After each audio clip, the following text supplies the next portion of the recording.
આગળ બીજો ક્વેશ્ચન જોઈએ. આ ક્વેશ્ચન બહુ ઇન્ટરેસ્ટિંગ છે. બરાબર.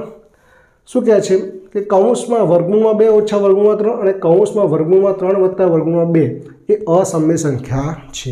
તો ચાલો મિત્રો આપણે ચેક કરીએ કે શું ખરેખર આ અસમય સંખ્યા છે કે નહીં. બરાબર.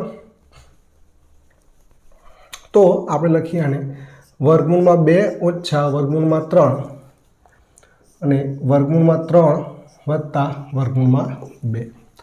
હવે હું આને થોડુંક ચેન્જ કરીને લખું છું મિત્રો. જુઓ, અહીંયા વર્ગમૂળમાં 2 ઓછા વર્ગમૂળમાં 3 છે, તો વર્ગમૂળમાં 2 હું આગળ લખું છું અને વર્ગમૂળમાં 3 મેં પાછળ લખ્યું. કેમ? કારણ કે ક્રમનો નિયમ વાપર્યો. હવે શું કરું છું હું? જુઓ, એ ઓછા બી અને એ વત્તા બી. તો આ સૂત્ર છે કે એક સંખ્યાની અંદર બંને જો પદ સરખા હોય, બરાબર છે, અને એક માઇનસ ને એક પ્લસ હોય તો એનું સૂત્ર છે આ રીતનું કે ભાઈ જુઓ, એ ઓછા બી અને એ વત્તા બી હોય તેનું સૂત્ર છે એ સ્ક્વેર માઇનસ બી સ્ક્વેર. બરાબર.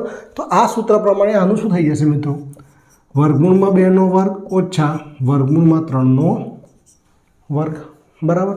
ચાલો, તો વર્ગમૂળમાં 2નો વર્ગ તો શું થઈ જશે? વર્ગમૂળમાં 2નો વર્ગ શું થાય મિત્રો? 2 થઈ જાય એટલે કે વર્ગમૂળ નીકળી જાય. એ જ રીતે વર્ગમૂળમાં 3નો વર્ગ શું થઈ જાય? તો વર્ગમૂળ નીકળી જાય એટલે 3 થઈ જાય. તો 2 ઓછા 3 એટલે કે -1.